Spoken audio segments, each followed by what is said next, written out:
కోనసీమ జిల్లా పశ్చిమ గోదావరి జిల్లాలను కలిపే దిండి చించినాడ బ్రిడ్జి మరమ్మతులు చేస్తున్నారు. సుమారు 2 నెలల క్రితం భారీ వాహనాల రాకపోకలను నిలిపివేశారు. వరద ఉధృతి పెరిగితే పూర్తిగా రాకపోకలను నిలిపివేస్తున్నారు. దీంతో పశ్చిమ గోదావరి జిల్లాకు ప్రయాణించేవారు చాలా ఇబ్బందులు ఎదుర్కొంటున్నారని స్థానికులు తెలిపారు. నేషనల్ హైవే అధికారుల పర్యవేక్షణ లోపం కారణంగా బ్రిడ్జి నిర్మించిన 20 ఏళ్లలోనే మరమ్మతులు రావడం బాధాకరమని పలువురు ఆరోపించారు.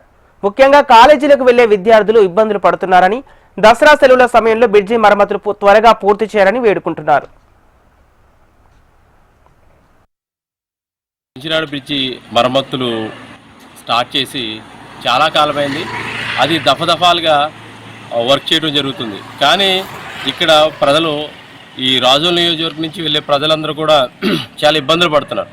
అందులో ముఖ్యంగా విద్యార్థులు అక్కడ స్కూల్ వ్యాన్లు దిగిపోవడం, అక్కడి నుంచి నడుచుకుంటూ మళ్ళీ బ్రిడ్జి ఎండింగ్ అయినప్పటికీ వెళ్ళటం జరుగుతుంది.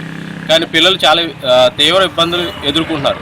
ఎందుకంటే ముఖ్యంగా వాళ్ళు మార్నింగ్ స్కూల్కి వచ్చి అక్కడి నుంచి మళ్ళీ అంత దూరం నడవటం అనేది వాళ్ళు తల్లిదండ్రులు కూడా ఈ విషయంలో ఖచ్చితంగా ఎవరైతే ఉన్నారో స్థానిక ఎమ్మెల్యే గారు ఉన్నారో, అలాగే ఎవరైతే ఉన్నారో ఖచ్చితంగా వెంటనే ఈ విషయంలో చొరవ తీసుకుని వాళ్ళకి ఆ స్కూల్ బస్సులు వెళ్ళే విధంగా పర్మిషన్ ఇవ్వాలని మేము డిమాండ్ చేస్తున్నాం.